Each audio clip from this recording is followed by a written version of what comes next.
ఏ స్థాయిలో అనుభవించారో అందరికి రాష్ట్రం అంతా తెలుసు.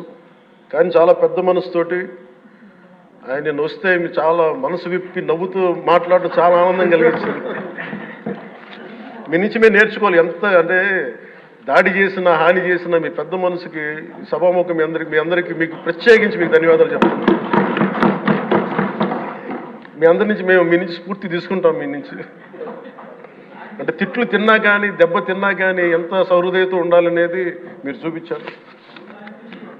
ఇంకొక యాంగిల్లో శ్రీ నారా చంద్రబాబు నాయుడు గారు నిన్న కూడా చెప్తా ఉన్నారు, వాళ్ళు మన మీద దాడులు చేశారు కదా అని చెప్పి ఈ రోజు మనకు 164 సభ్యులు ఉన్నారని చెప్పేసి 21 మంది పార్లమెంట్ సభ్యులు ఉన్నారని చెప్పి మనం కూడా అలా చేయడం సహేతుకం కాదు.